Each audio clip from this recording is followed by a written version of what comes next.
Good evening. The Board of Education meeting is being live streamed and can be found on our district YouTube channel. It is also being recorded and will be made available on the district website as soon as it is possible. Community input is encouraged and welcome. Input must be informational in nature and address the entire board rather than one particular board member. The Board of Education cannot engage in discussion or debate in response, but will take the information for review and direct it to the appropriate district employee for response. Community input opportunities are available on the district website or in person at our board meetings. We do not have anybody here for community input in person, nor did we receive any online. This meeting is now called to order. It is May 19th, 2021, and the time is 6:32 p.m. Our mission is to provide a safe and caring climate and culture in which we engage, inspire, educate, and prepare and empower all learners in partnership with their surrounding community to be successful in today's and tomorrow's society. And Al is going to lead us in the Pledge of Allegiance.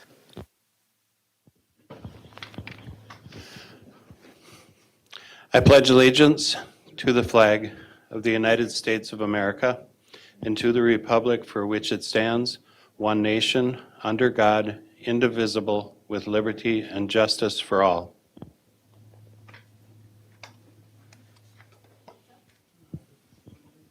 Thank you, Al. And then Al again is going to call roll. Al Dahlgren is here. Scott Andreasen. Zach Dorholt. Here. Shannon Haas. Here. Natalie Ringsmith. Here. Monica Segura Schwartz. Here. And Dr. Les Green is not present this evening.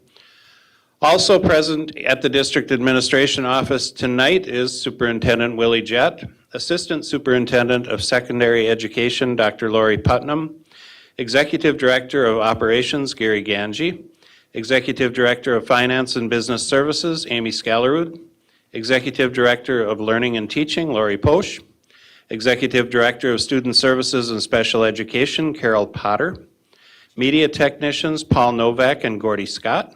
Custodian on site tonight is Steve Hain. The following cabinet members are virtually present.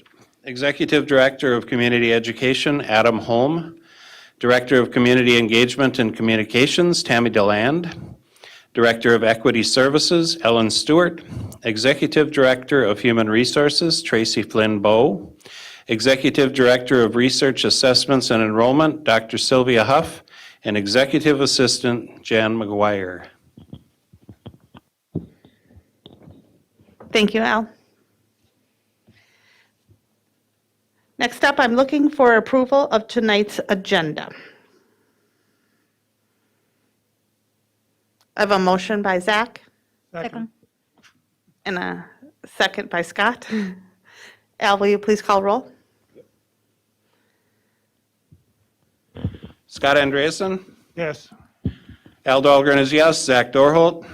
Shannon Haas. Yes. Natalie Ringsmith. Yes. And Monica Segura Schwartz. Thank you, Al. Next up is the consent agenda. The consent agenda consists of non-controversial items that the board adopts routinely without debate. Any single member may remove an item from the consent agenda prior to the consent agenda being moved for adoption. Are there any board members that would like to remove an item from the consent agenda this evening?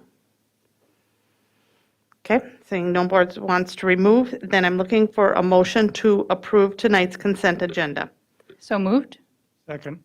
I have a motion by Natalie and a second by Scott. Al, can you please call roll? Monica Segura Schwartz. Yes. Natalie Ringsmith. Yes. Shannon Haas. Yes. Zach Dorholt. Al Dahlgren is yes. Scott Andreasen. Yes. Thank you again, Al. Okay, then we move on to information items. We have two on the agenda for tonight. First up is alternative programs updates, presented tonight by Carol Potter, Executive Director of Student Services, Executive Director of Student Services, Kate Butkowski, Director of Alternate Programs, and Brenda Blackmore, Director, Care and Treatment Programs. Thank you. want to thank the representatives of the board for allowing us to present today on our alternative programs and our care and treatment programs today. I am Kate Bukowski, the Director of Alternative Programs. And I am Brenda Blackmore, Director of Care and Treatment. Everything we do in our alternative programs and our turn this care one? and treatment, ooh, I gotta bring it up, don't I? Sorry.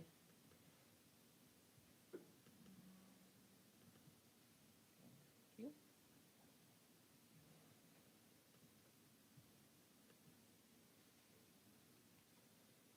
That's better. All right. What we do in our alternative programs focuses on the development of student skills and resiliency. This here is a young man who is a student at Roosevelt who recently discovered poetry and writing as an outlet. He wrote this poem for his English teacher.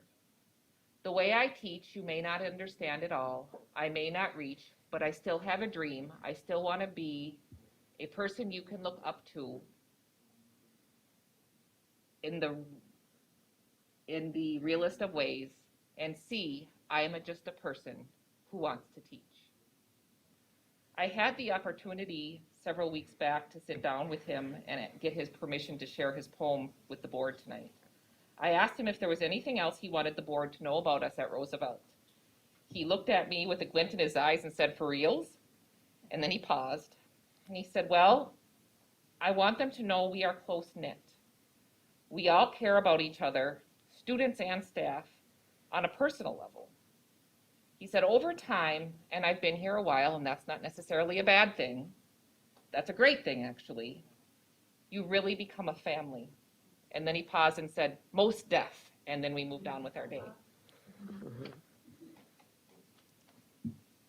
Often you hear our alternative programs referred to as level 4. So what is a level 4 program? A level 4 is a federal setting designation that indicates a separate site program in which students are receiving services based off an individual education plan, or IEP, without the presence of non-disabled students. We at our alternative program serve District 742 students with significant emotional, behavioral, and mental health needs who, despite programming at their home schools, require additional support to be successful. Students are referred to Roosevelt and Riverwoods from their IEP teams from their home schools. We are currently located in 2 buildings. One you've heard talked a lot about in your recent meetings, which is the building over on Anderson Avenue, and that currently houses our middle level program. And then Roosevelt Education Center houses our K-5, 9-12, and our Journey program. In our alternative program, staff provides opportunities for students to discover their strengths while developing their skills in the areas of academics, social skills, self-advocacy, communication, and behavior in small structured environments. Our goal is to create a positive school experience where students can safely examine the obstacles impeding their progress and build the skills to successfully navigate the world outside our walls in both the home and community and school settings. Ideally, students will return to their home schools partially or in full to finish their school careers. While the overall number of referrals this year was down due to the pandemic, we ultimately served 87 students across our 4 programs. Students were represented from all district K-12 buildings. Our racial demographics are illustrated in the pie graph on the right and closely reflect the overall district demographic profile. As we all know, 2020-2021 has been an extraordinary school year as well as an extraordinary year across our country and our world. When our programs met in the fall, we quickly realized we needed to dial in some key themes for this year of rapidly changing learning models. As we teach our kids to be flexible, we too needed to demonstrate flexibility while striving to maintain the greatest possible amount of predictability and connectivity. Our goal was to create the least amount of disruption to students as we moved from model to model. This was evident in our decision to keep kids in 4 days a week during hybrid, to keep our students in concurrently instead of sending them to Distant Learning Academy, and to keep an online schedule and routine that closely matched those we utilize in person. Our Roosevelt Elementary program houses 3 to 4 teachers with 1 paraeducator per classroom. We have 6 students per class. 1 full-time mental health facilitator, and 2 staff that are in behavioral support roles. Within each of our programs, we focus on socially emotional learning, or SEL, academics, and school family. In the elementary, our SEL focus is around coping skills, self-regulation, and thinking about thinking. If we can help our students understand how their brains, bodies, and thinking work together, we can assist them in adjusting their actions in different situations. Our students receive core academics in reading and math, along with intervention to fill learning gaps and develop their academic behaviors. Many of our students and their families have had difficult school experiences in the past. Our goal is to create school family that increases connection and trust so students and families are able to identify schools as a positive factor in their lives. Riverwood School is now located at the Anderson Building, which we moved into in December. We have students in grades 6 through 8, with up to 8 students per class with a teacher and paraeducator. Riverwood School is based on the research from the successful middle school, This We Believe. The essential attributes are for us to be responsive, to be challenging, empowering, equitable, and engaging. We focus on 18 characteristics that fall under 3 categories: culture and community, curriculum, instruction and assessment, leadership and organization. When making decisions about our programs and what is good for our students, we reflect on where we are, where we want to be, and what are our next steps. This school year, we provided education to our students 4 days a week in our hybrid and 5 days a week when possible. Our students were online or in person from 9 o'clock to 3 o'clock. We designed a block schedule where students attended their 3 classes per day. During distance learning, our students were fortunate to have the one-to-one device. This provided our students with the ability to learn and interact with the same technology their peers do and provide them with the skills they needed as they transition back to their home schools. Riverwoods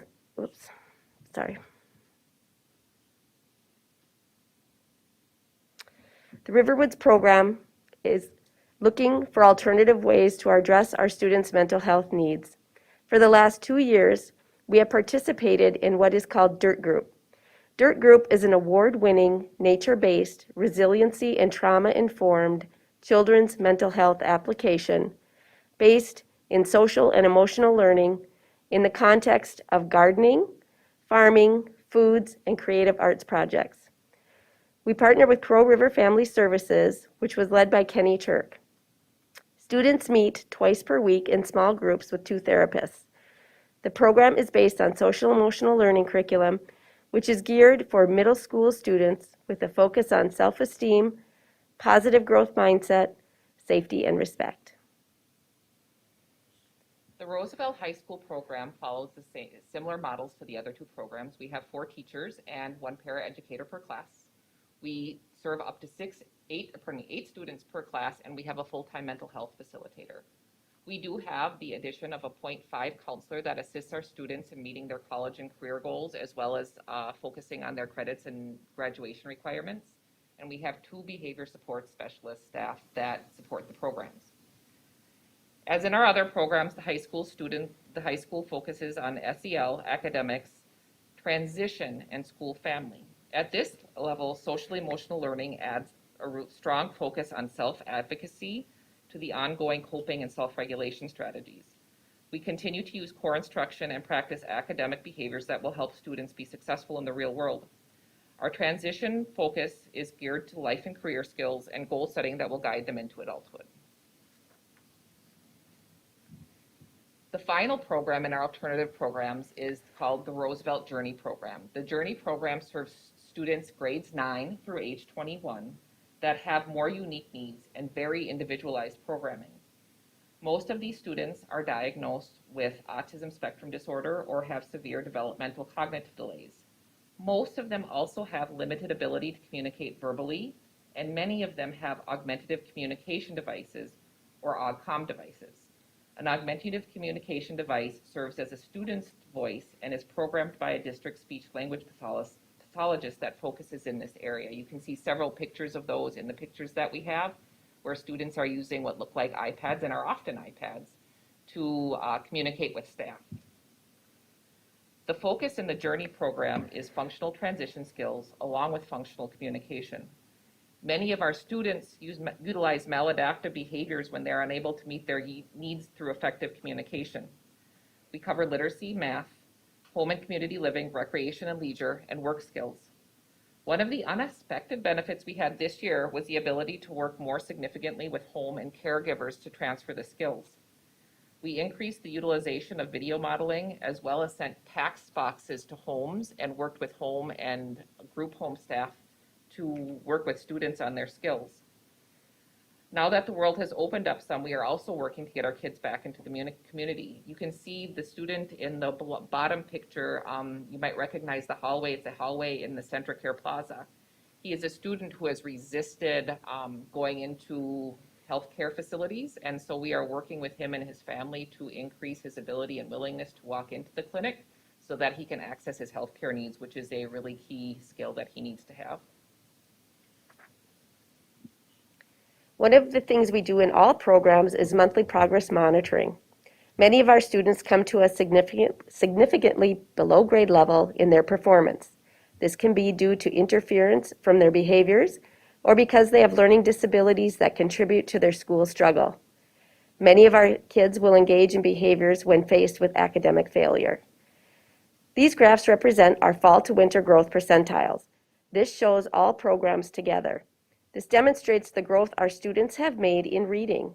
As you can see, 61% of our students made average growth or better, with 47% making better than average growth. Our goal is to have students make high or accelerated growth, as this is what's needed for them to catch up to their peers. In the area of math, this chart also shows our growth from fall to winter. In math, 50% or more are making average growth, with 35% or better making average growth, better than average growth. Our attendance trends here are in the blue and somewhat mimic the trends seen across the district. Our students struggled more to get online when in full distance learning. St. Cloud has a partnership with several agencies in the St. Cloud area. St. Cloud Hospital, Claras House, Recovery Plus, 180 Degrees, and Newport Academy. These are care and treatment facilities that provide a service to families in the St. Cloud and surrounding area. For care and treatment facilities in the district in which the facility is located, the district must provide the education services, including special education if eligible, to all students placed in the facility. We do not design, develop, or recruit for these privately run programs. Our commitment is to provide the educational programming that students need while in the care and treatment sites. These programs provide a variety of mental health interventions for students in Minnesota. During the 2019-2020 school year, these programs provided support to 451 students ages 3 to 18. The St. Cloud Hospital is a partner program that serves students ages 7 to 18. It is a short-term mental health intervention program that supports students experiencing extreme mental health conditions. Students' stay is 3 to 4 days. They can serve students up to 18, and the teacher on site there provides academic assignments sent by students' home schools, or she creates the assignments for students while they're there. Claras House is a partner. It is a behavioral health treatment program with the goals of assessing and stabilizing current acute symptoms of depression, anxiety, impulsivity, and behavioral issues. We have 3 teachers and 3 support staff that support this program. Students' typical length of stay is 2 to 4 weeks. Recovery Plus Adolescent Services is a Centricare partnership. This is a dual diagnosis educational substance use disorder residential treatment program. The typical length of stay ranges from 60 to 90 days, and programming here is gender specific. Students participate in a variety of activities of which school is an important part. We have 2 teachers and 1 paraprofessional at this program. And our newest partnership is with the Newport Academy. This is a privately run facility that serves as a teen rehabilitation center. Newport Academy is a new partnership that will begin the fall of 2021. Newport is a residential treatment program that is housed at the old Children's Home site. This program will house 60 students, 30 males and 30 females. St. Cloud area schools will provide the programming with 4 teachers who will provide education in math, language arts, social studies, and science, of which 1 teacher will be dual licensed in special education. As we move forward into the 2021-2022 school year, we are busy planning for the integration of our programs in the new building. Our goal is to move our K-12 Level 4 programs, as well as our in-step 18 to 21 program, into the new building on Anderson Avenue. The Journey program that is currently housed at Roosevelt is going to continue to stay in its existing space at Roosevelt, as that space is fairly uniquely designed for them and is working very effectively. We are also working this summer on revising our transition processes in and out of our programs to increase the connectivity to our home schools. We are now going to share with you a video highlighting some of the social emotional learning and mental health interventions that we utilize in our alternative programs. At the very end of the video, you're going to notice the participants in Joy Notch's social emotional learning group engage in what is called tapping. And so what you might notice as you're watching the video is they're going to be tapping their cheeks, or they might tapping their shoulders or tapping their hands. Tapping is an intervention that utilizes the body's natural electrical impulses, an innate ability to self-regulate and heal as it connects positive thoughts and feelings to the physical elements of the body. So I wanted to highlight that, because if you don't know what that is, you're going to wonder what they're doing. So, all right, here you go.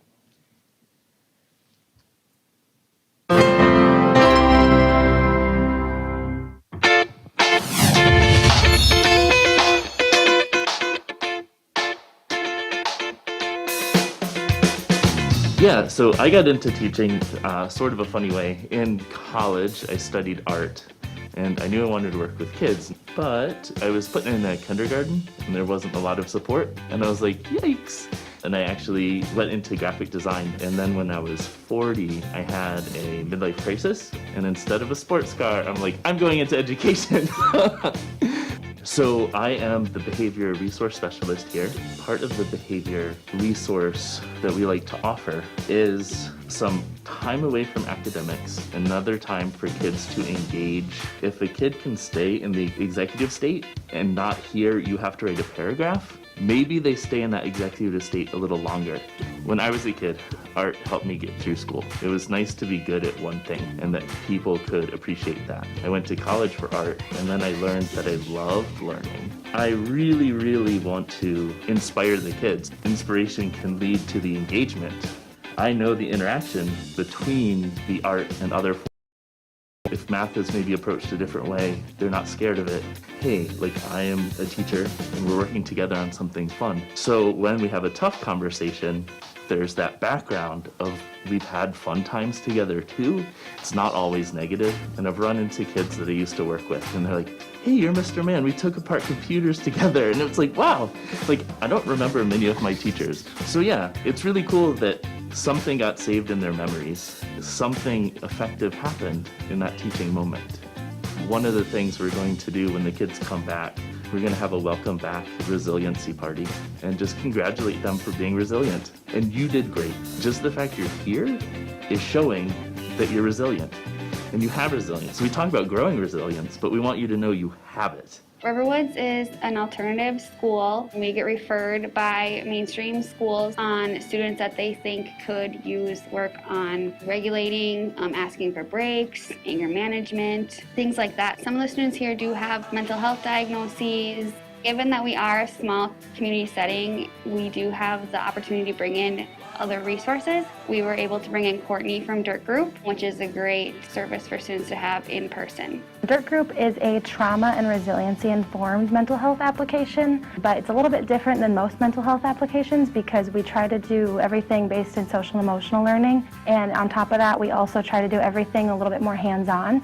So we try to focus on lots of stuff that has to do with gardening. We do food stuff, so we're making different foods from the stuff that we've grown. From what I've seen, it's a huge difference between sitting there in the study classroom where we're like, you need to learn how to follow directions, you need to learn how to cooperate with others, that kind of stuff. When we take it into the more natural setting, when they're doing these activities, it's something that like we see it when we work with the kids, that they do learn so much faster and so much better from doing those hands-on activities. And I think that they gain a sense of pride knowing that they can grow these items themselves.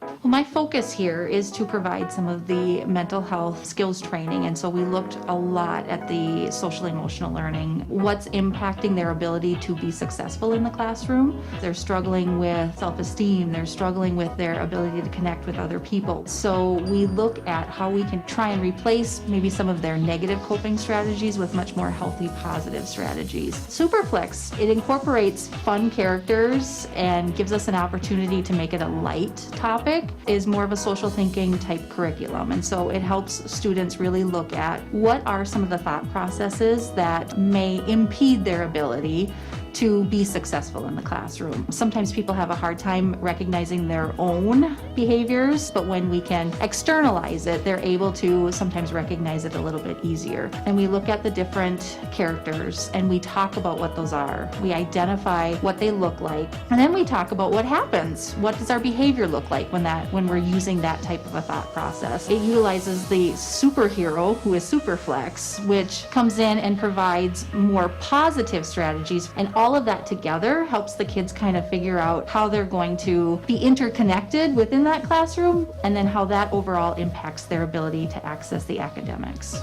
We have really worked very hard on keeping those personal relationships. Talking to somebody through a screen, talking to somebody through a mask, not getting to see facial expressions, all of those things have just impacted our ability to feel connected to each other. And so we've really tried to work very hard on bringing as much of that back as we can while we're in person. We see people who are really being expressive with their eyes, talk about things in their personal lives, things that we know they are happy and excited about. To keep reminding them that we do still have those personal connections, we can still feel the connectedness through our words and through our hearts.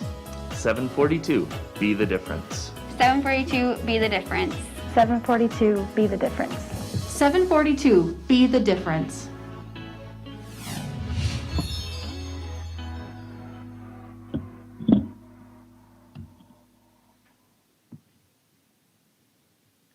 Fabulous people and a fabulous video working very, very kids the skills they need to be successful in our district and in their lives.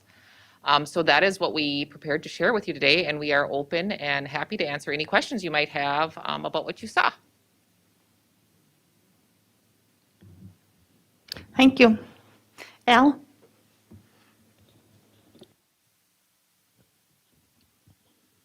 How do we, a lot of the programs that you have are temporary programs. Kids go there for a short period and then they go back into the classroom again.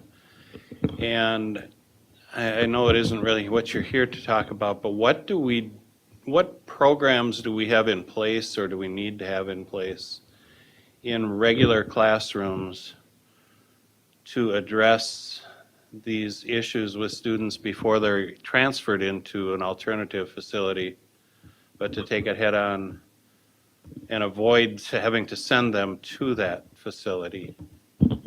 There's a lot of, there's a lot of programming in our mainstream schools to support social emotional learning. We have student services runs a variety of things, from our counseling programs, our triage program, our social emotional learning pieces.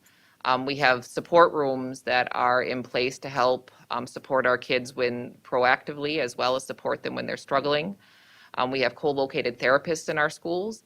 And we also have students within their IEP teams. When kids are struggling, they meet individually on student teams and do problem solving to say, what can we do and implement with these kids, both within our schools, and how can we also help them get outside resources to support them to be successful while they're with us. Is it? All right. Is it generally some type of like an acute event or something with systemic that would cause the kid to slip into one of these programs, or is it something that is identifiable? And is it a traumatic event that happens at home that all of a sudden sets off a trigger of some sort? Is that how they end up here, or is it? Most of our kids, it's more of an ongoing pervasive concern. Many of our students are victims of trauma and have experienced trauma throughout the course of their lives, which is an ongoing and pervasive need and concern. Many of them have identified mental health disorders or issues, or learning disabilities on top of those things. And so usually it is accumulation of things that creates that critical need for those additional supports, as opposed to one simple acute issue. Usually with those acute things, we're able to put in systems and supports to work through that event within their homeschool environments to support them.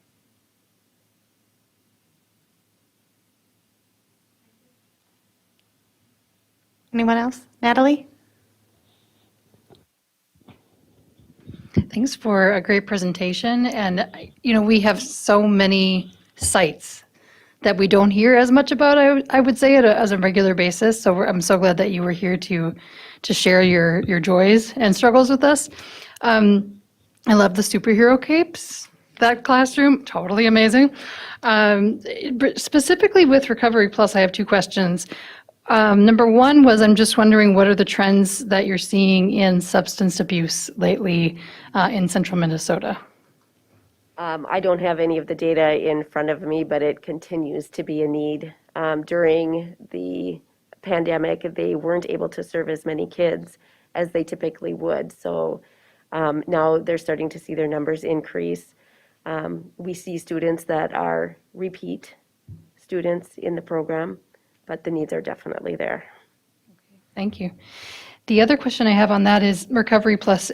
You said it was gender specific. Have you ever experienced a non-binary child or a student that comes in, and then do they need to identify as either male or female bodied, or how does that work? They identify as who they are when they come in. They So- get to choose. Okay. I like that answer. Thank you very much. Thanks for already knowing that answer. Yes. Thank you, ladies. Scott? Many years ago, I did some student teaching in the 9th grade. And we had one class that had one student that had big behavior problems. And it was like throwing a rock into a pond. The waves, the concentric waves, would just go out amongst the classroom and destroy everything that was going on. I'm so pleased that we have a program where we can get some help for these kids. I'm so glad that we can give the rest of the class their normal instruction and still be able to provide services for the rock in the pond. We have about 10,000 students in our school district, and you said we have about 87 that are in your programs. That's really not a lot of kids. I'm kind of curious as to what your student staff ratio is for your programs.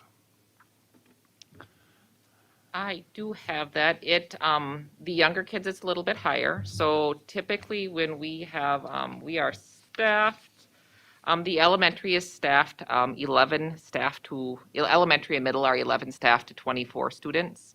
So it's almost it typically runs about 1 to 3. We're not always quite fully staffed, but it's 11 staff to 24 students. The high school is 11 staff to 32 students. And Journey varies, but most of the students come to Journey in a one-on-one situation because that is the uniqueness of their need. And we work with them to decrease the amount of support as they're with us because, again, our goal is to get them back into a home setting if at all possible. Okay. I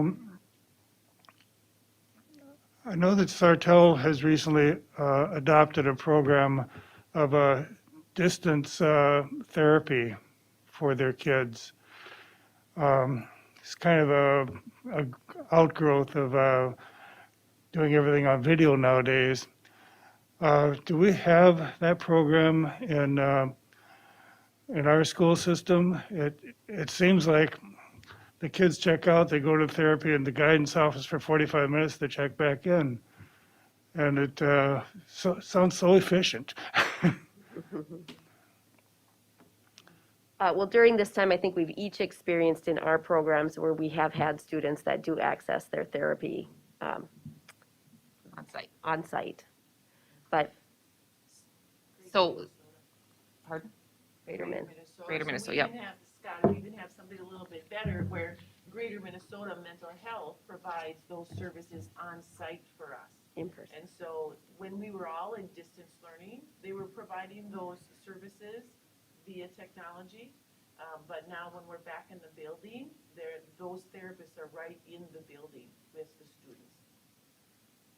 Okay, I've had a child with Greater Minnesota, and I'd very much prefer using the specialists at, say, Centricare. So within our programs, due to the level of support, we have been able to, within the alternate programs, we've been able to provide the level of support needed if they have off-site therapy, that we've been able to create that opportunity for them within our spaces, as we don't have on-site Greater Minnesota. So typically, our students will continue to see their therapists, and if it's teletherapy, we typically will provide a location for them to do that on-site. Thank you. Anyone else? Monica? Thank you for the presentation. It was great. Love the poem. What I was looking at all this, and this might be a question for Carol, I'm a little confused about what part of our district are these programs, and who are these students? Are these students kids that come from where? How long are they with us? And then where do they go after the program? So I'm a little confused about that part. I'd like to understand that better. The alternative programs are all district. And so unless a student has already open enrolled and say is at Tech or Apollo and then is referred from them, if they are open enrolled previously in the district, they'll come over to us. But we don't open enroll to our programs other than that. So the alternative programs, the level 4 programs are all in-district students. The care and treatment program kids are from all over the central Minnesota area. Or Newport Academy will have people from outside, so. So how long are those, so the alternative programs first, how long are they in alternative programs?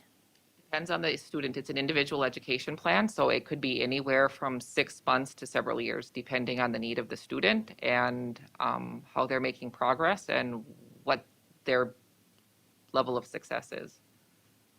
What about the care programs? Care and treatment, those are limited. So in each one of them, they can be in there for 3 days or it can be up to 90 days. So each program is different. That seems like a very complex. And those are not all of our students at the care and treatment site. So if they're being serviced at a Center Care partnership, those students come from all over. They're So, not just our students. so that seems like a very complex program for a kid to be there for 3 days.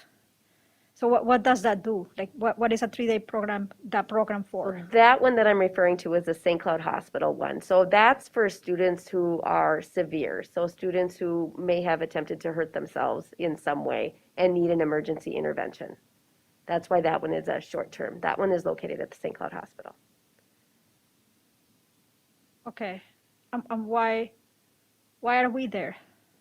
We are there because any time a residential facility or a care and treatment moves into the district, we are required to provide education for those programs. Is that effective in any sense? I mean, I know you don't do the rules, so please don't think that I'm questioning you for making the rules, but I wanted to understand if the rules make sense, to be honest. So if a student ended up in the St. Cloud Hospital, let's say for 3 days, and they attended school in Sartell, the Sartell School District can make sure that student gets their work while they're at the hospital, so that during that time, they can hopefully stay caught up. So it's not so much for a long-term fix, it's helping them stay caught up in the short term for whatever they're doing, if they're able to do so. So I'm sorry to stay here, I'm just really want. I'm picturing a severe student with a mental health breakdown needed to cut up with the school and come into a group of strangers that are going to tell him to do his homework. This doesn't really make sense in my head. So is that kind of what you're saying, that that's what happens? In that case, it's one teacher that's there to essentially tutor or work with the student of their day while they're receiving treatment for the reason that they are there. Thank you. So, and are these cases like the isolated cases, like what you're mentioning? Like, what is the rule for the program? What is most of cases in this program? Like more frequent. What's the situation more frequent? Not sure I understand what you're asking. So, Monica, I'm going to try to rephrase it. What I think Monica is asking is, okay, you talked about something that someone tried to hurt themselves, okay? What I believe she's asking is, that's one part of the program, but there's other facets to the program where a student's going to be there longer than 3 days. What are those? What give examples of that? Because I'm sure that it's not always just a 3-day moment. There are students that are there, and that's what she's asking, not just the 3-day moments. Talk to her about the other moments. For that program or all the programs? It's basically an intervention where students are brought into the program and the different doctors and therapists work with the family and the student, determine what's going on, what's happening with the student, and then they can make referrals. They can either stay a little bit longer in that program, or they could be referred to other agencies, or they could be referred and go right back home. So it just really depends on the situation of the individual that has been admitted. Average, and I don't want to say length of stay, but that's the terminology within the programs. They range. From? So St. Cloud Hospital can be anywhere from 3 days. Recovery Plus is 60 to 90 days. The Claras House program can be 2 weeks to 6 weeks. It depends on how the students come in and how they're responding to therapy. That kid that you show in the video that says you make a family. This is a family. From what program was that kid? He's in my high school program, so he's at Roosevelt Education Center in the high school program. So he's one of our District 742 kids. Yep, he's a District 742 kid. All right, thank you. Thank you. Anyone else? Scott?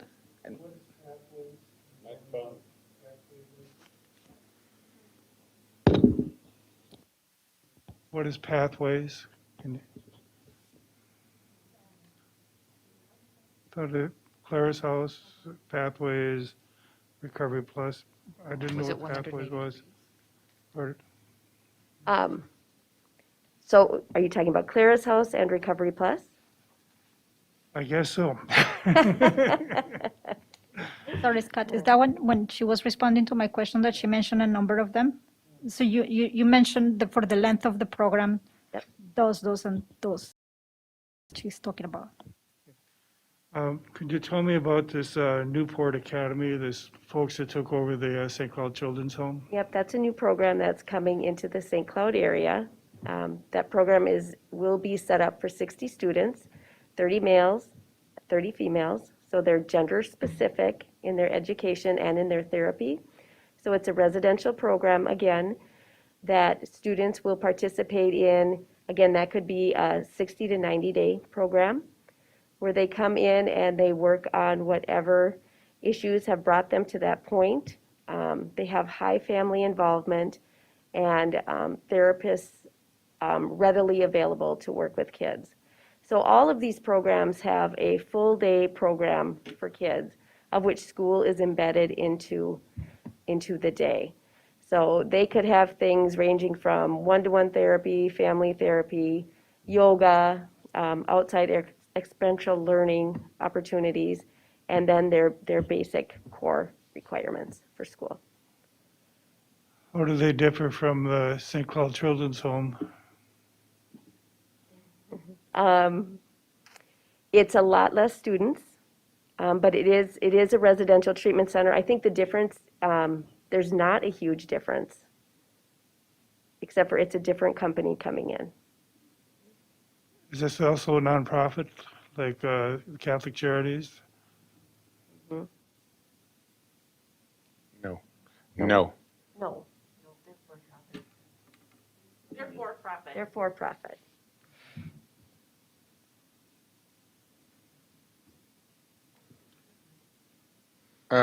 Brenda and Kate, and so the one thing I just want to say is Brenda and Kate, and I need to make work with young people. And I think you heard it tonight. You don't hear about it all the time. They fly under the radar screen. And so I just want to say thank you for bringing that to the forefront so that we could all get a better understanding of the incredible work that goes on serving basically the greater St. Cloud and central Minnesota area. So thank you. Thank you.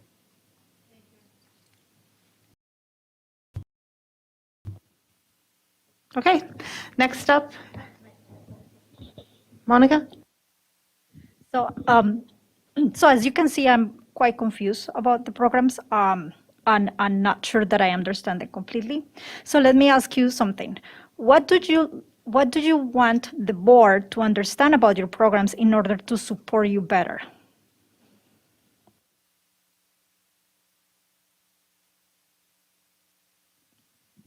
For me, I think it's about just an understanding of the level of services that we provide in the district to meet the needs of a wide variety of students. That our programs need to be small, family-oriented. We need to really focus on the social emotional learning needs of these students so that our goal is always to transition them back to their home schools.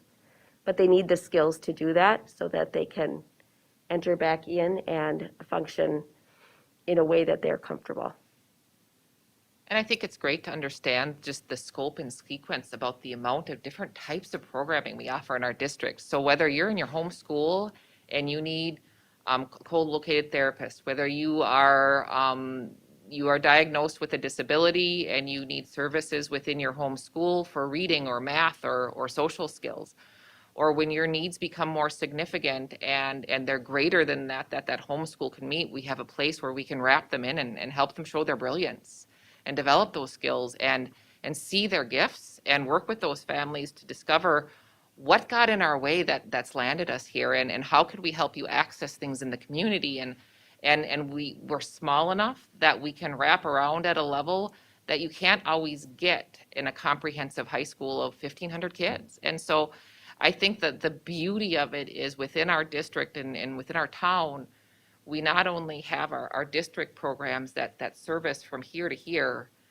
we also have those opportunities to work with our community partners to help our families access more acute needs, whether it's at the hospital or at Claras House or at Centricare with the therapist or with other community partners, so that our kids get their needs met, because that's what it's all about. It's what do you need in this moment in time that's going to make you successful, and it's what their vision of success is and what they need, and not necessarily always what I think that should or does look like.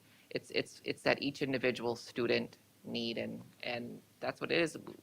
We have a beautiful range of services in our district, and we're just a small part of it, and I think that's probably what I would want you to know.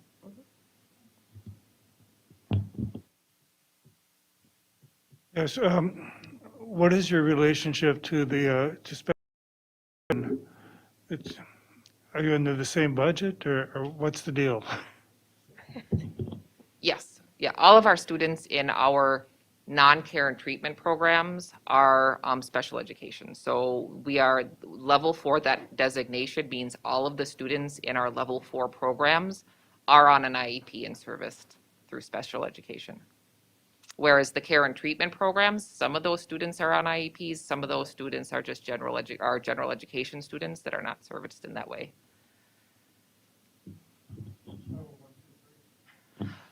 That's a good question. It's the I'll levels say are it on the based speaker. on, What's level 1, 2, and 3 if you're level 4? yeah. The levels are based on the amount of time you're spending outside of a general education setting with only students with disabilities. So a level 1, and I hope I get my percentages right, a level 1, I believe, is 20% or less of your time is spent in special education. Level 2 is like 20 or 30 to 60. Level 3 is 60 or more within a homeschool. And then level 4 is I'm outside of that homeschool for more than 50% of the time in a separate site. And then there's additional levels above that that are hospitalization and some other pieces.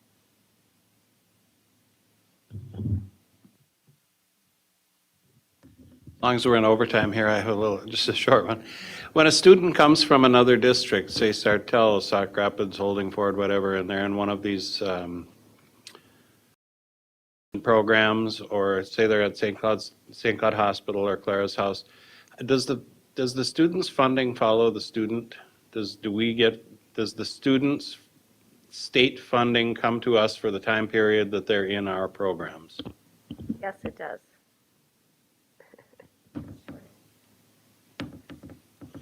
Okay, thank you. Next up, we have summer programming planning. Present Learning and Teaching, and Carol Potter, Executive Director of Student Services and Special Education.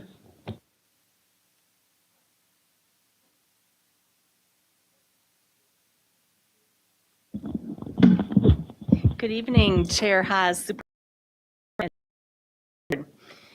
Tonight we are here to talk with you about the planning that is taking place for our summer programs.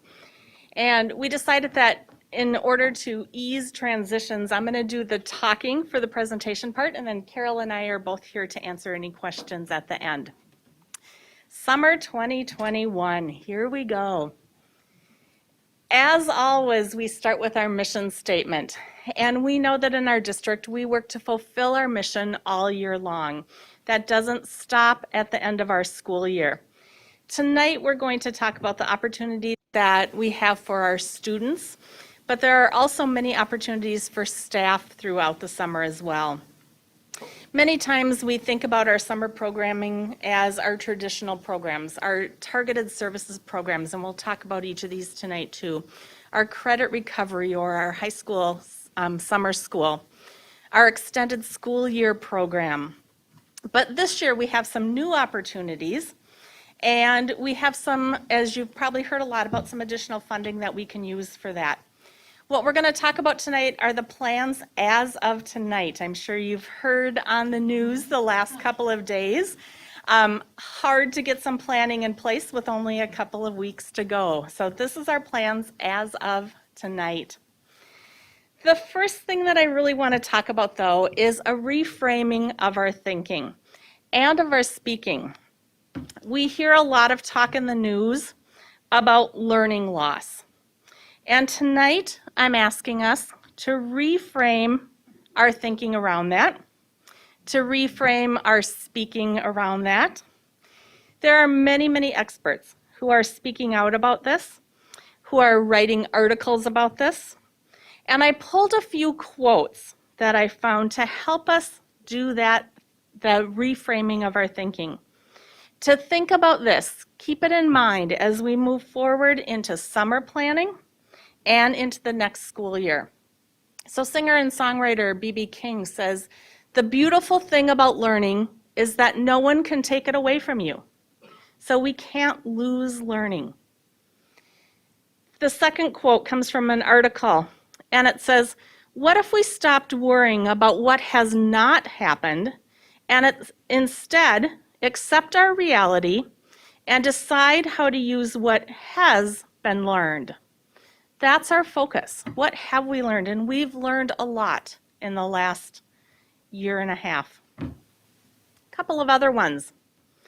We have an opportunity to think and plan differently in this moment, to build a system that is responsive to the needs of the students it purports to serve. We have the opportunity to do that in our summer planning and in our school. And the last one is probably one of my favorites.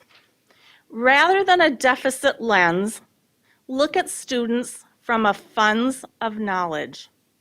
That's what we want to do. We want to look at our students with what they have and move forward from there. So please keep those in mind as we talk about our summer programming and as we move forward into the next school year. Targeted services we have had for many years. At our elementary schools, this serves our students in grades K through 5. It will be held this year from Monday through Thursdays. You can see the dates on there. Summer targeted services is held in the mornings. The exact schedules and start times at the buildings vary based on busing. This year, Clearview, Kennedy, Madison, and Westwood will have their own targeted services program. Oak Hill will house both Oak Hill and Discovery students due to some of the construction work. And Talahi will have Talahi and Lincoln students.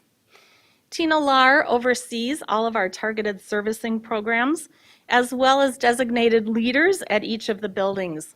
This year, we had the opportunity to bring some teachers in and to rewrite the curriculum that we're using in our elementary targeted services programs. At the middle level, we serve students in grades 6 through 7. Now, you may notice that 8th grade is not in there. Targeted services comes with quite a few restrictions for us of who we can serve, and 8th graders are not included in targeted services programming. Don't ask me why. Our middle level programs will be held also on Monday through Thursday. This year, our middle level administrators and teachers got really creative, and they decided to offer a combination of after-school programming or extended day programming, and then lead that into summer programming. So hoping to catch our kids yet in May and then continue them into June. So you can see they have 6 weeks of programming that's already started in our middle levels. We have programs at both North and South. South's program will move to tech this summer also due to construction. So really unique, again, as we talk about reframing and rethinking, that's what's happening there. When we think about our credit recovery, that's really our traditional high school summer school. That's an opportunity for our high school students to make up credits, to make up classes that they maybe were not so successful in during the year or maybe missed out on for one reason or another. Our credit recovery program serves our students from Apollo, McKinley, and Tech. It will be held this year at McKinley. The dates are June 7th through July 2nd, and we're anticipating serving up to 500 students. Our summer program is busy every year. Al Johnson and Richard Chacolis are the administrators who really work hard on planning this, along with the counselors at McKinley, Kara Lund and Sam Nordby. I really want to call them out for the work that they do. And of course, the teachers who serve the students in this role. And then this year, we're also bringing back our Grow Your Own program, our Future Teacher Academy. This, if you remember, is a partnership with St. Cloud State University, and it's sponsored by the Minnesota Department of Education. We are with our second cohort of students. If you remember, we had to postpone it last summer, so our cohort was not able to do the camp.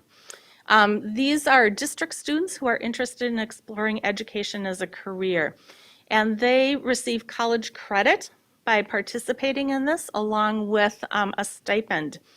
We were fortunate this year to be able to meet with our students throughout the school year virtually.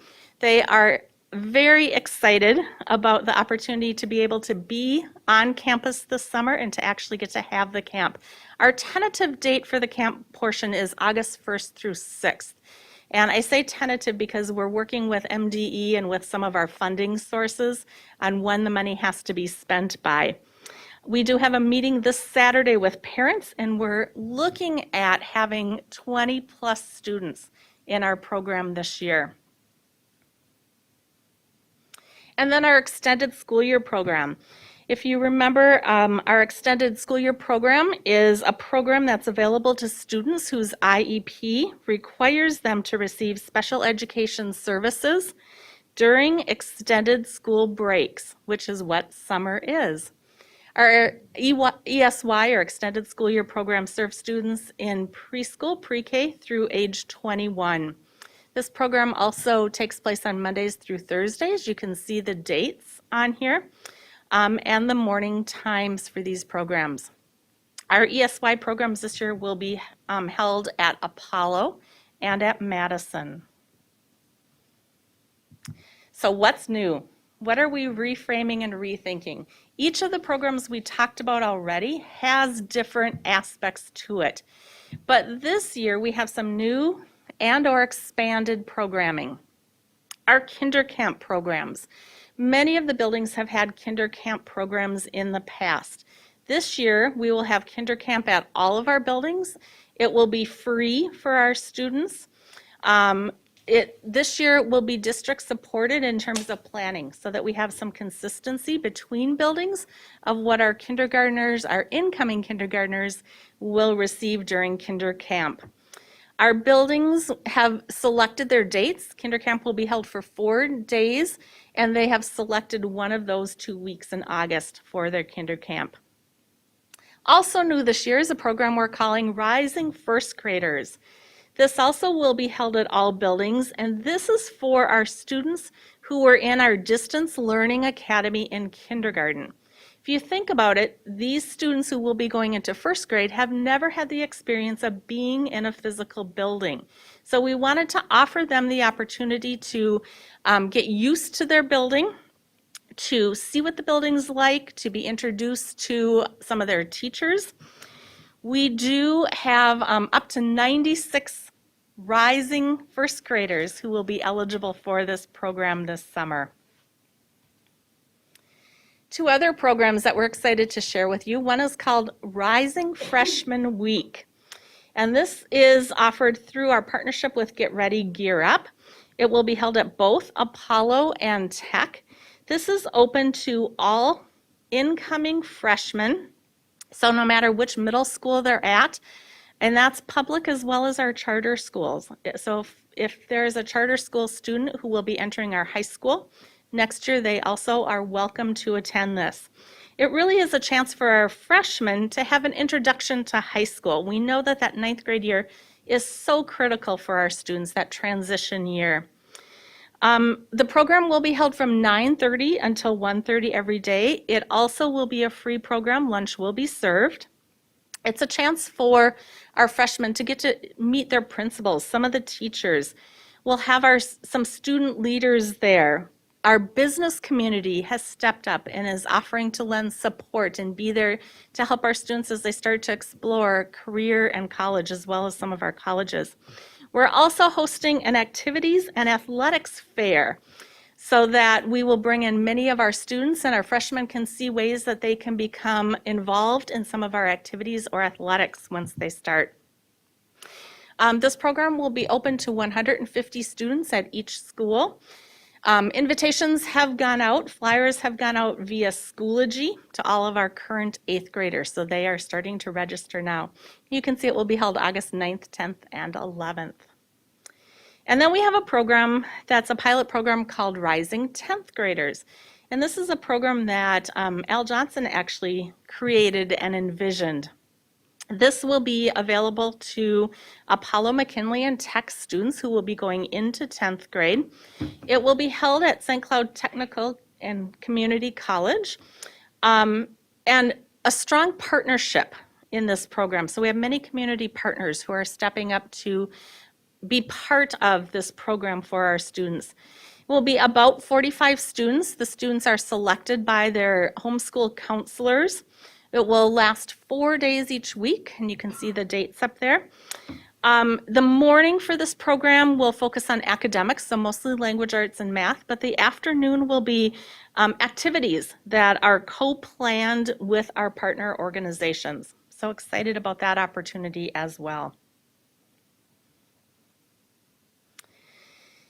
And partnerships. When you think about our mission statement, in partnership with their surrounding community, we know that we could not do everything that we need to do without our wonderful partners in this community.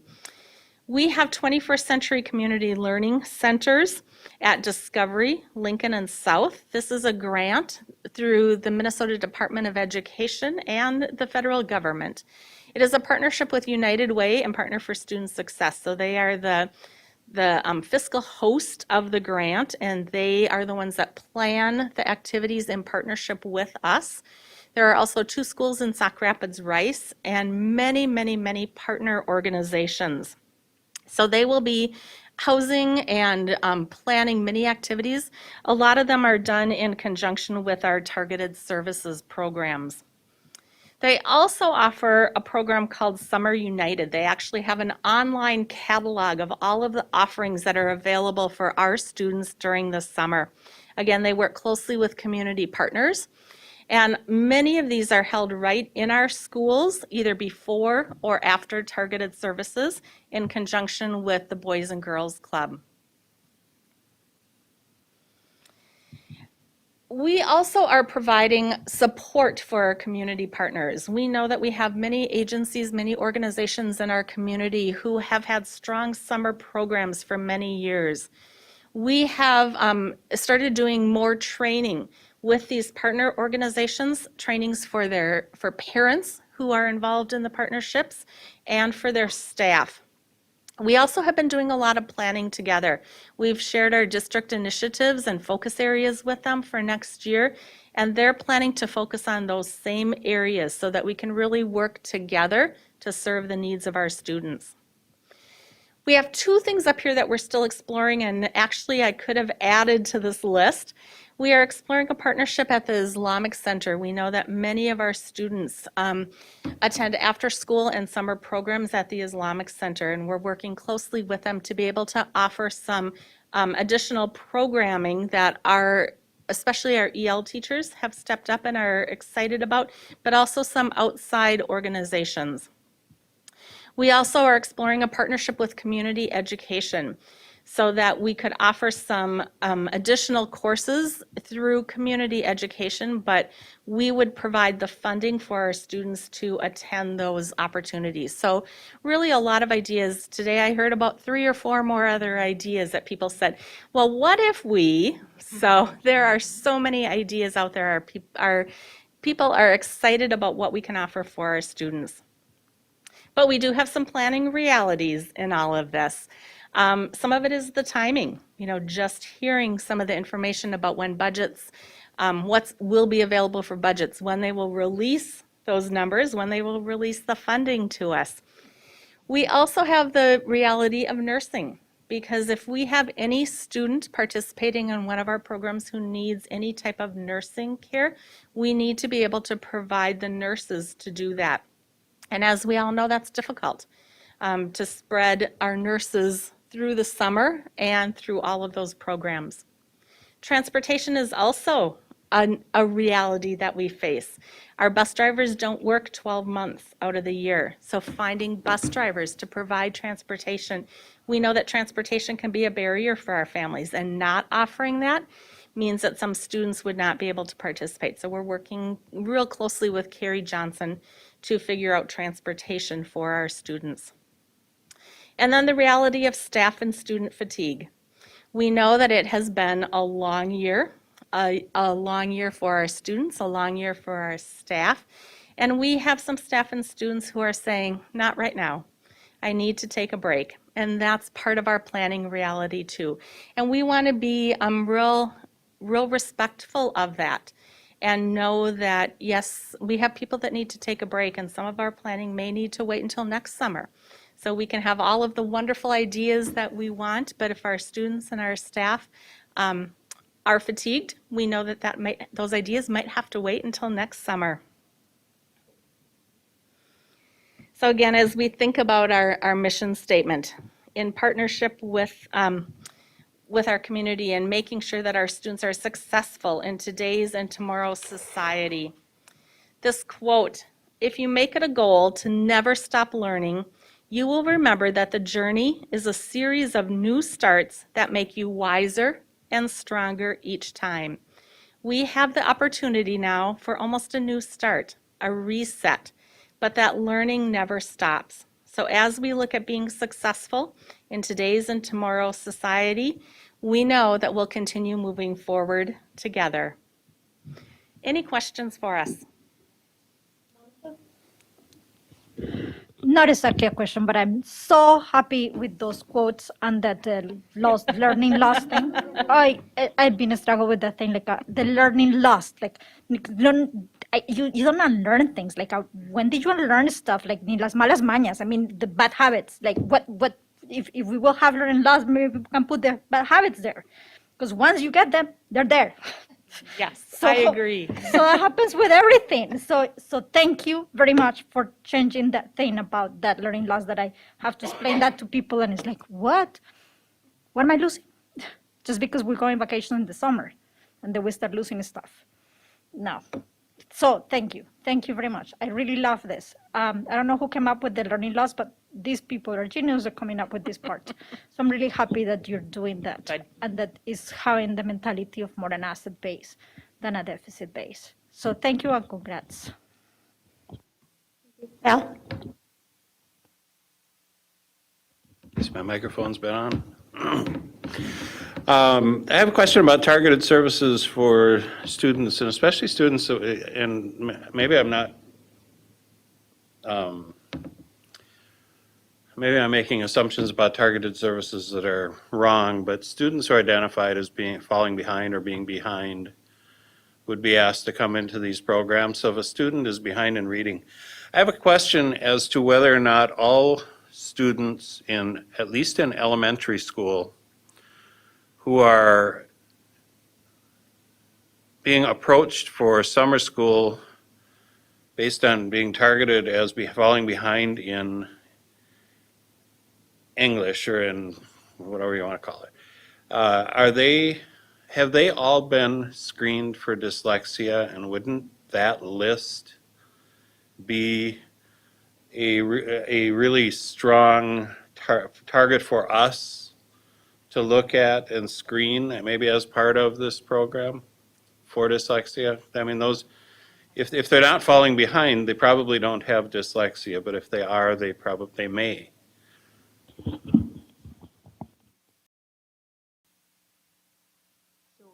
the kids that have been screened for dyslexia, it's not on. How about now? No? Okay, excellent. The kids that have been screened for dyslexia typically come, so we identify them at the students that are reading at the 39th percentile or lower. So we have this list of those students, and then they're identified by their teachers. So if the teacher is feeling that student really has a need for stronger assessment and really looking at the very specific pieces of reading, they come through the MTSS, the multi-tiered system of support team, and then those students are screened for dyslexia. So not every student that's reading below the 39th percentile is screened. That is a goal of ours for the future. Right now, the students are coming through the multi-tiered system of support team to be fully screened and assessed.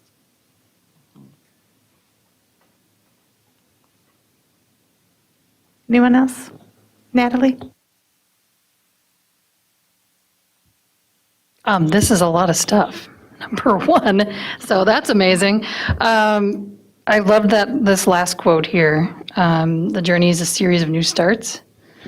Whew, that's deep. So snaps for the rising first grader program, like of course, good job. I wanted to say, and this is kind of related to this, but Milo, my child who's in 6th grade, they have a hard time with math, really hard time. And so, and they don't like my answers because I do it differently. And so every night they hop on the Google Meet with with one of the math teachers from North. And I saw it in action for the first time yesterday because usually they're in another room. And it was amazing because he said, "I'm so glad you're here. What can I do for you?" And he helped her through the answer. And then he's like, "Way to go and have a great night." And it's like 7:55 at night, after he's probably taught all day. And then he's so positive with them. So anyway, that I just wanted to give snaps to whoever that voice was behind that Google Meet. The question I had was, I know that extended school year folks, kids, are identified through their IEP, but what is the range of IEP issues that are being addressed through an extended school year? Great question. So any student who, it's 3 categories. There's an A and a B and a C, how you qualify for extended school year. It can be any disability area, but the 3 different ways is if the student has a loss of, they can't recoup so if they have been out for an extended period of time and they're not able to regain their skills, that would be one reason why they would come. The second reason would be regression. And so if they're out for a holiday break or an extended summer break, do we see this great regression in which we're spending time in the fall, then catching them up again? And so in the third way, the C that they can qualify is called a unique circumstance. And so if there was, for an example, if there was a surgery that a student had that hospitalized them for a period of time, we would consider that a unique need and then provide them in the summer what they have missed during the school year. Sure. So it can be any disability Okay. that they could qualify under. Mm-hmm. Thank you. Scott?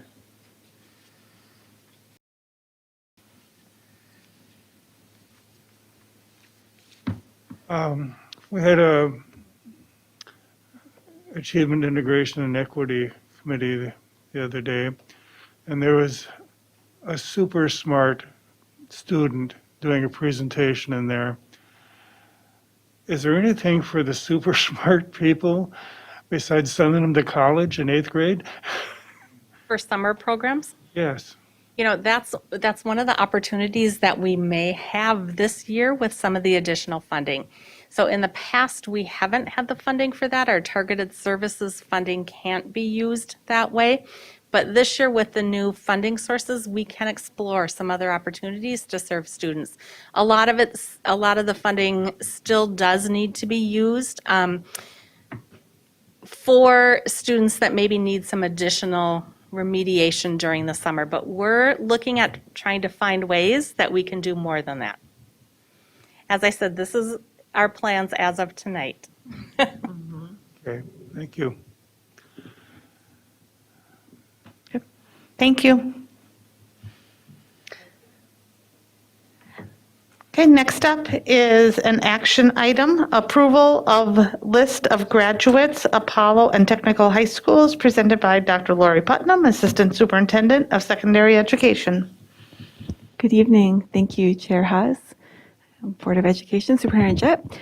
In your packet that you received ahead of time, you would find a list of all of the graduates from Tech and Apollo for the class of 2021. So I welcome any questions that you may have, and if there are none, then we are seeking approval of that graduate list. Al? I have one question for you, Dr. Putnam. Does the lists that we received, does that include all of the DLA students also? So if they were a tech high school student, but they attended Distance Learning Academy, as a senior, they would be on the tech graduate list? Thank you. That's an excellent question. So the Tech and Apollo are the home schools for Distance Learning Academy, McKinley, REC. So any of our students, whether in any of those other programs, appear on the Tech and Apollo graduation lists. Thank you. Okay, looking for a motion to approve. So moved. And a second? Second. Okay, I have a motion by Al and a second by Monica. Any further discussion? Al, can you please call roll? Zach Dorholt. Shannon Haas. Yes. Natalie Ringsmuth. Yes. Monica Segura Schwartz. Scott Andreasen. Yes. And Al Dahlgren is yes. Thank you. Next up, another action item, naming of Anderson Avenue site, presented tonight by Gary Ganji, Executive Director of Operations. Good evening, Chair Haas, Superintendent Jett, members of the Board of Education. Since the May 5th board meeting, you've received the narratives from committee members giving information related to their first choices for building names. If you recall, six committee members had Katherine Johnson Education Center as their first choice, and 2 committee members had Sterling Education Center as their first choice. Also, since the last meeting, I've been in contact with Katherine Johnson's daughter, Joylette Heilich. Joylette was thrilled and honored that we were considering naming the school after her mother. I learned that there are 6 other schools named after Katherine Johnson. Joylette put me in contact with her family legal representative to discuss a naming agreement. We had our legal counsel review the naming agreement, and with the exception of a few minor clarifications, we believe that everything looks fine. If we would name the school after Katherine Johnson, we would also be asked to enter into a MOU, Memorandum of Understanding, that would allow the students of the school to be eligible for scholarships through the Katherine Johnson Foundation. At this point, I'll pause for discussion and possible action.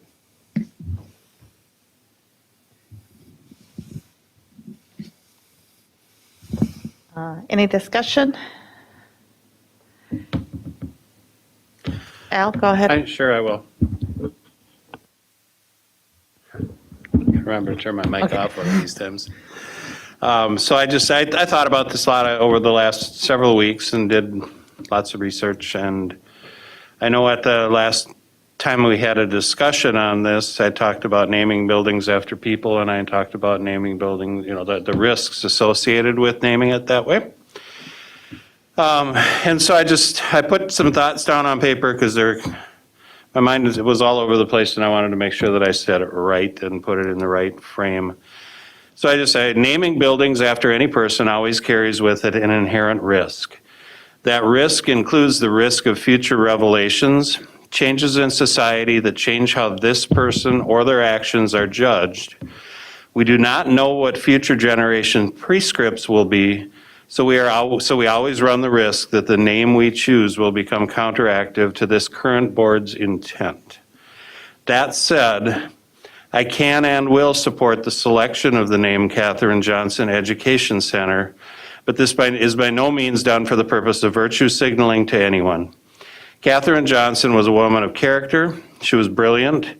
She served her country with pride and distinction. Her work ethic was extraordinary.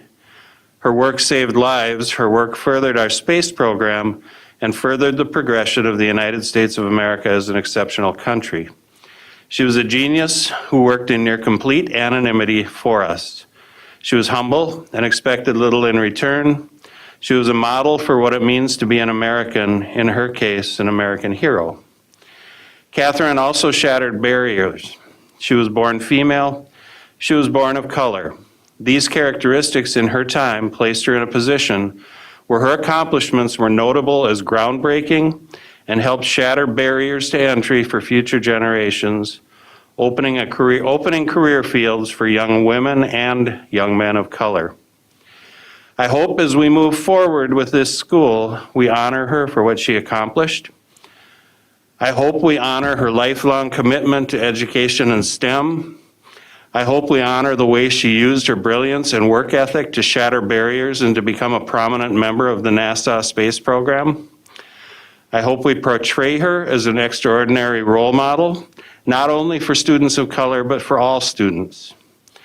I hope we're careful to use accurate information about Catherine in our teachings. The dramatizations portrayed by Hollywood producers in the movie about her are included to create a David versus Goliath storyline.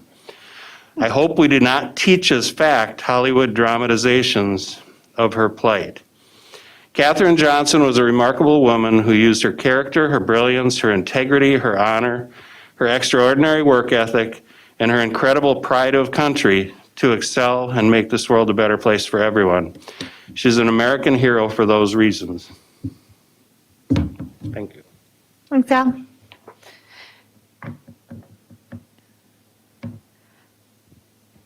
So, go ahead.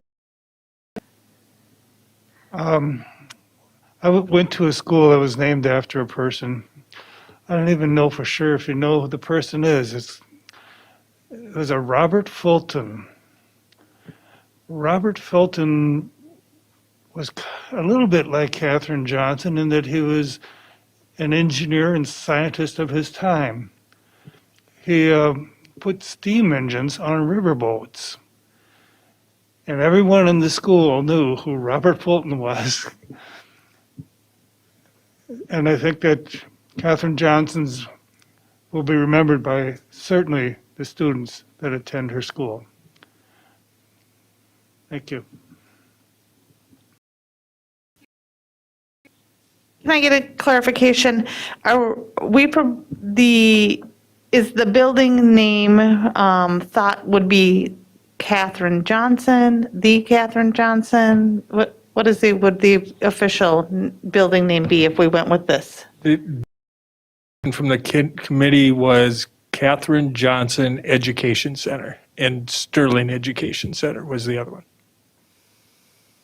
So I'm looking for a motion to approve. I'm looking for a motion for a proposal for a name of this building. Monica? So Chair and board members, I'd like to move to adopt Katherine Johnson Education Center as the name of the Anderson building at this point. I'll second. Okay, so I have a motion by Monica and a second by Natalie. Any further discussion? Monica? I wanted to thank you all for your research and for all what you did in the work of this name. I really appreciate your words, and I really like what you just said about the naming and the character of Katherine Johnson, and how do you wish will be remembered by children. I love the movie, but definitely is not a movie character what I was choosing for as naming this. So I also wanted that to be part of the legacy, that she's remembered for the person that she was and not for a character in a movie that it was pictured later. And I did have one question, and is that about the scholarship is only for the kids that will go to that school, or it will be a possibility to extend it to kids that are in our district someplace? It's my understanding that go to that school, but the MOU won't be ready until closer to fall, and so we would know more then. Okay, because the school is going to be it's not for K through 12 kids. Is that yes? Okay, right. I want to say thank you again to the naming. Thank you, Gary, for continuing to go back and get us more information. You sort of turned this task into what an exciting opportunity that we have been presented and been able to be involved with, and to make a difference here in this community. That this is sort of shattering of tradition here for this community. So So thank you, everybody, for the effort put forth that we're here today. This is amazing. Scott? I have a question for Gary. Is it good with the legal work that this is a program school rather than a traditional K through 12 type of school? Monica raised a good point. I don't believe it will be a problem because in the communications I had with the family and the representatives, I went into quite a bit of detail about the types of programs that we would have here, and so I don't foresee any problems.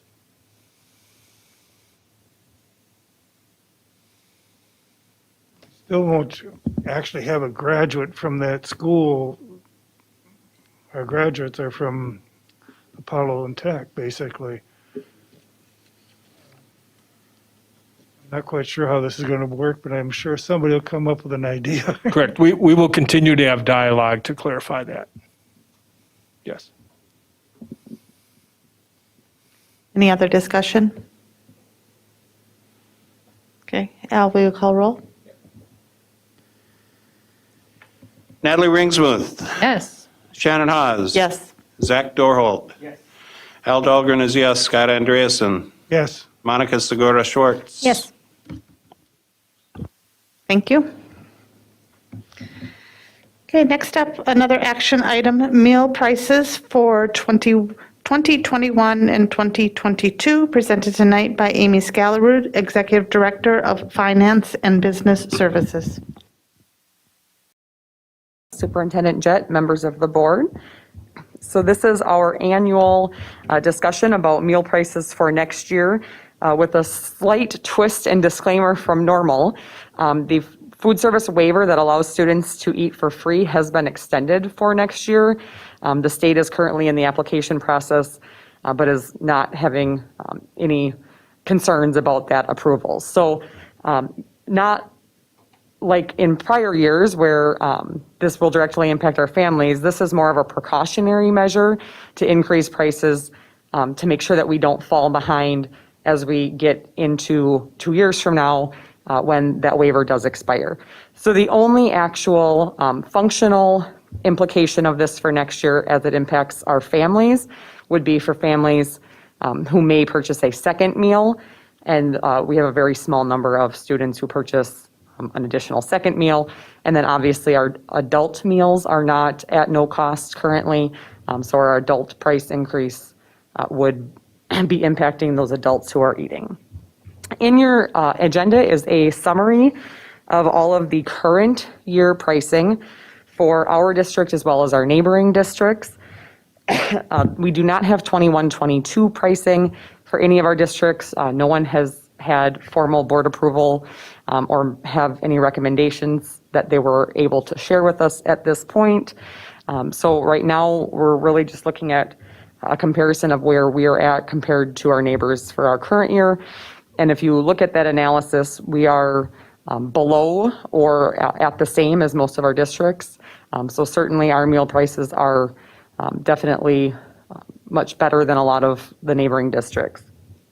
What's been proposed, coming from Board Finance Committee, was to do an increase so that we don't see ourselves falling behind. We know that food prices continue to increase and will continue to increase, and so we don't want to have to unexpectedly shock our families with a large increase a few years from now. So the recommendation that has come forward from Finance Committee is to do a 5-cent increase across the board for lunch. And so that would be both elementary and secondary student lunch as well as adult lunch. And then for breakfast, most districts don't charge a separate elementary price versus secondary price for breakfast.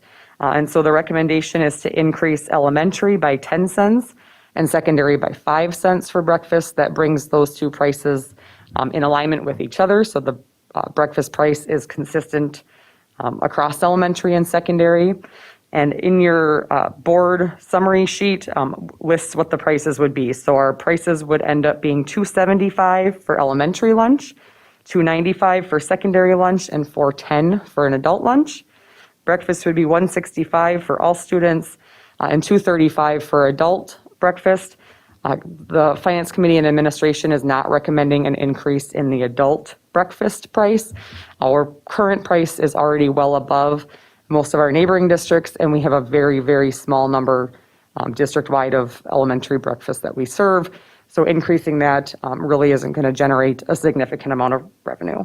And then the milk price proposal is to keep that the same. Are there any questions on the proposed pricing for meals for the 21-22 school year? Scott? I watched the presentation on Finance Committee, and most of it looks really good. The only question I had was the comparison of elementary lunch prices. It seems like we're kind of at the low end. Maybe instead of a 5 cents, we could consider a 10-cent increase there. That's all. And I think certainly we'll want to, right now, if we look at what is proposed with the 5-cent increase, that puts our price the same as Sartell and Sauk Rapids, and actually puts it slightly above Rocori. So in terms of the elementary pricing, with the current increase, that kind of keeps us in line. Certainly, though, some of those other districts may be proposing increases for next year as well. And so we'll want to make sure before we get into the 22-23 school year, where we do go back to having paid lunches, that we do another comparison to those districts. And if we're still falling below at that time, we might want to consider a larger increase. What is the cost of somebody on reduced meals? Sorry. So reduce, the state has funding to supplement the reduce. It's free as well. So we don't have, it used to be, I think, 40 cents way back when. Oh, so we don't, okay, that one way. Yep. Okay. And so then they would be able to receive breakfast for free then, correct? Yes, yep. Okay. And then all kindergarten, the state has a specific funding program for kindergarten. So in a normal year where we don't have the pandemic-related waivers, all kindergarten students eat for free as well, Okay. regardless of free and reduced status. That's a state-funded program. Thank you. I would move that we adopt 21-22 school lunch prices as presented. Second. Okay, I have a motion by Al and a second by Monica. Any further discussion? Al, can you please call roll? Zach Dorholt. Al Dahlgren is yes. Shannon Haas. Yes. Scott Andreasen. No. Natalie Ringsmuth. No. Monica Segura Schwartz. Yes. Okay. So motion passes, what do we have? 4-2. Thank you.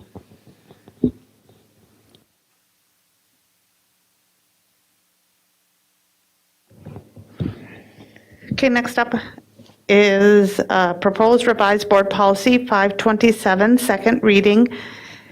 Student use and parking of motor vehicles, patrols, inspections, and searches, presented by Dr. Lori Putnam, Assistant Superintendent for Secondary Education. Thank you so much. So on the screen, you'll see Board Policy 527.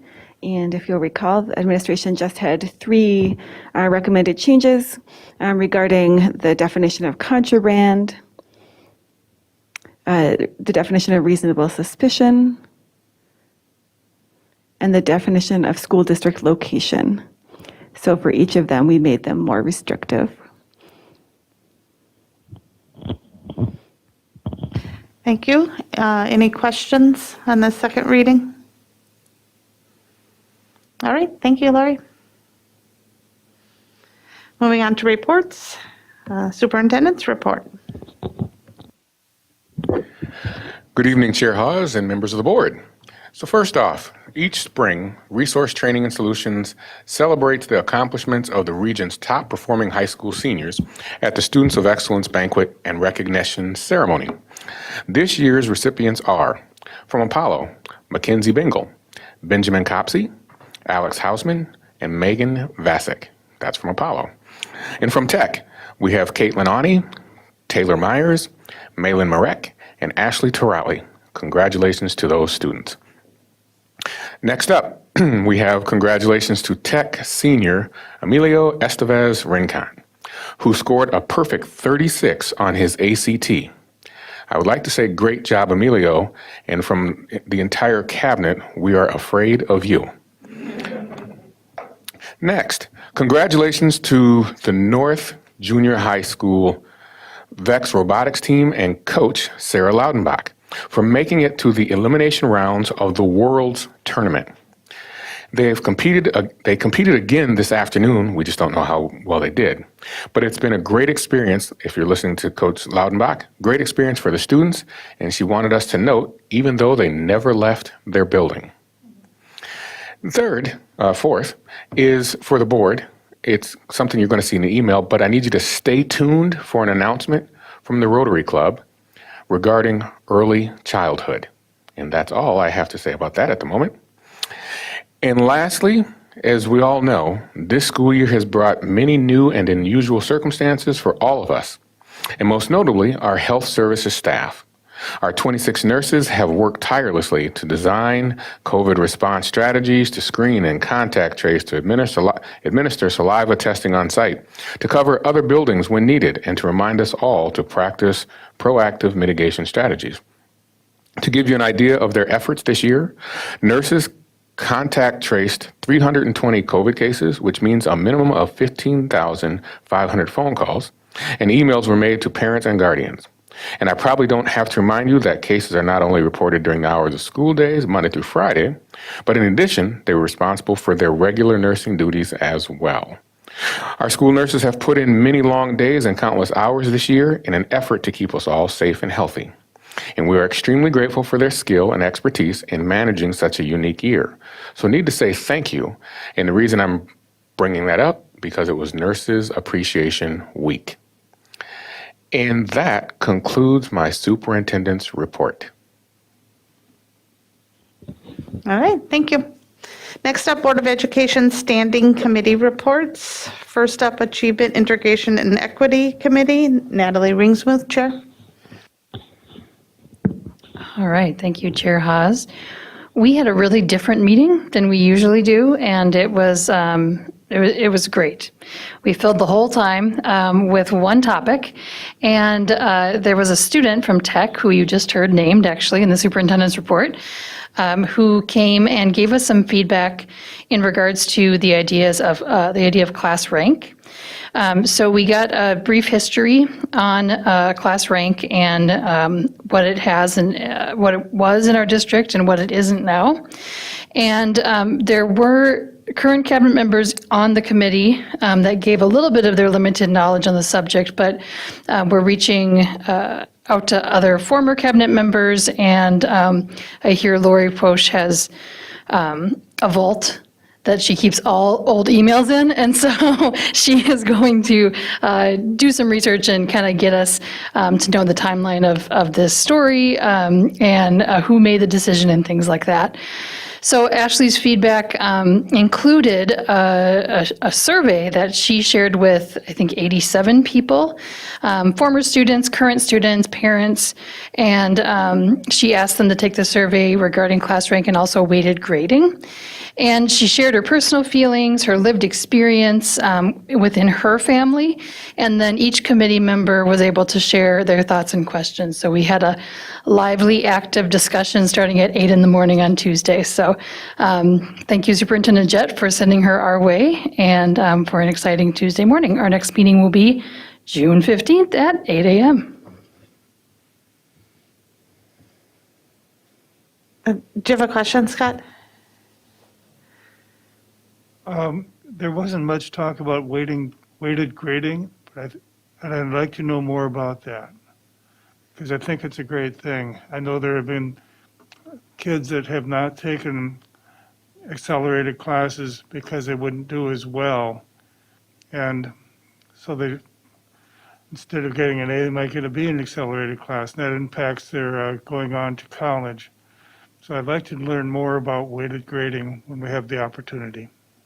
So what I would say to that, Scott, is that request, first and foremost, I'd like for it to go to the Achievement Integration and Equity Committee, just like the history to class rank and things of that nature. And so you'd need to hear that there, and then we can decide from there what you would hear as the rest of the board. But if you're trying to get information on that, I would recommend Lori Posh and that committee have that discussion at that time. Yes, and we did a brief history of class rank. Dr. Putnam did share it with us, but we're going to circle back to the class rank and weighted grading discussion in our committee, so you'll hear more from us later. And last but not least with that, I think what you would hear in that discussion, Scott, is there is a, not case study, a conversation about weighted grading within our district in the future of that, and if we're going to do some tweaks or if we're going to change some things. So that would be, I say it's Lori Post, but it's also Lori Putnam that would be presenting some of that. Thank you. Monica, do you have a report? I think I do. So that was long ago that we had a meeting. And then we review some policies at that meeting, but we also had a conversation about the reviewing cycle, the policy review cycle, and what we are doing.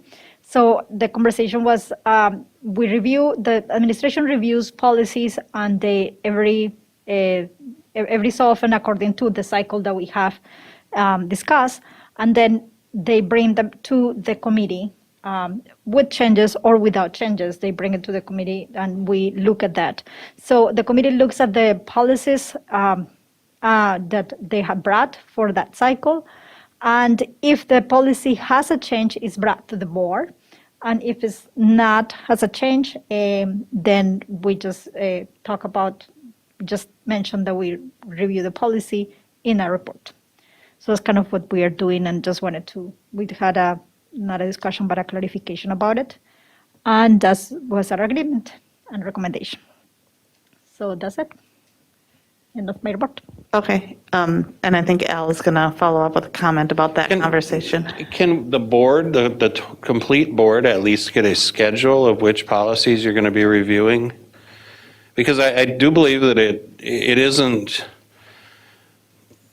the committee should be the first to review the policies, but it is not the committee's sole discretion what comes to the board or what changes are made. That's a board decision, and all members of the board have to be exposed to that. So if I know you're going to be looking at policy 299, and I have an opportunity to talk to you before your committee meeting and say, I'd like you to talk about this section or this, then at least it gets, everyone has an opportunity for input, and the committee, the committee's only 3 people, and 3 people can't make a decision for the board. The answer They can is make yes. a recommendation. Yes. So that's my comment. Scott? I'd love to see Al there, but is that going to make a quorum? You can't. Yeah, That's my point on committees. Committees are 3 people right. maximum, and 3 people cannot make a decision, and no committee can make a decision for the board. I think I remember times when board members have shown up as non-voting at committees or something like that. Or I thought Bruce Bowles did that on a few occasions. The chair can show up at any committee meeting Oh. and sit off to the side, but really can't be a participating member of and cannot be a voting member of that committee. My point is more just that the committee can't say, nope, we're not going to bring this policy forward, so we're going to, now it's gone for another 10 years. The board members have to have an opportunity to ask the committee to look at it, and that's all I'm asking for. Yeah, I agree. Okay, and we got a nod there. All right, thank you. Finance and Audit Committee, Chair Al Dahlgren. We met on May 13th here at the district office. It was me, Scott Andreasen, Amy Skellerud, Gary Ganji, Willie Jett, Monica Segura-Schwartz, and Carl Keel was there remotely. And we had guests Mike Spanier and David Leopold. First item on the agenda was the 2021-22 meal prices. We just went through that. I'm not going to go through it again. The second item on the agenda was our plan for free and reduced applications for next year. Because lunches are free for all students again this coming year, we need to become better at receiving free and reduced lunch applications so that we don't lose our title money that goes along with those. So Gary shared information about the plan to get more parents to fill out the free and reduced lunch application. It won't make a difference to parents as lunch and breakfast are free in 2021-22, but it affects our compensatory and title funding. A working group has been formed to develop this plan. The group is gathering suggestions about how to inform parents about how much it affects the district funding and encourage them to fill out the application. The group is also planning to include information about other incentives families may qualify for if they complete the application and qualify such as for discounts from internet providers, reduced activity fees, PEBT benefits. The plan is to reach out to parents at the Welcome Center, schools, and by mailings. The group also suggested offering incentives to parents, such as offering to forgive part of their existing meal debt if they fill out the application, but the Finance Committee was not in support of that idea. But they are moving forward with some fairly aggressive plans to market that application process. Then we discussed Board Policy 412, expense reimbursement and the recommended revisions and changes. The committee discussed and suggested a few minor changes, and this policy next will go to board development for a meeting in July, I believe. And then Board Policy 511, Amy reviewed student fundraising and the recommended revisions and changes. A large portion of the policy is being removed as it's procedural. Committee agreed with the changes as presented, and the policy will go to board development in July. Apollo referendum. David Leopold from JLG Architects presented information about next steps, timelines, and options for the future Apollo referendum. The committee discussed the potential to use other sources of funding to support a portion of the project and reduce the voter-approved referendum amount. The committee agreed to continue exploring this as an option, but it doesn't mean anything at this point. We just asked Willie to continue exploring.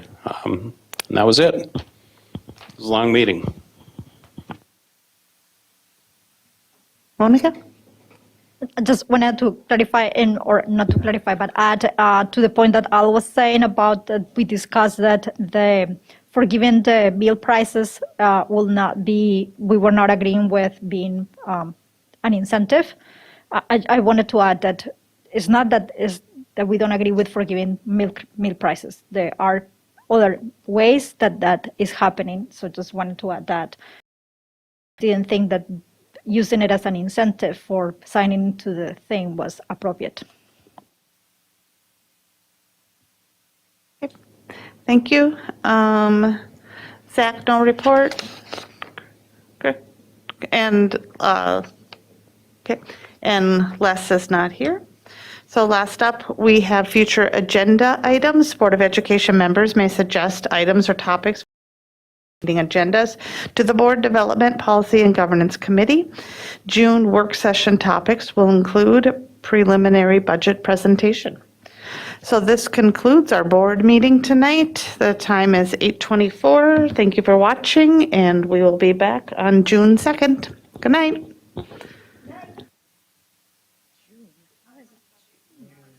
The heck?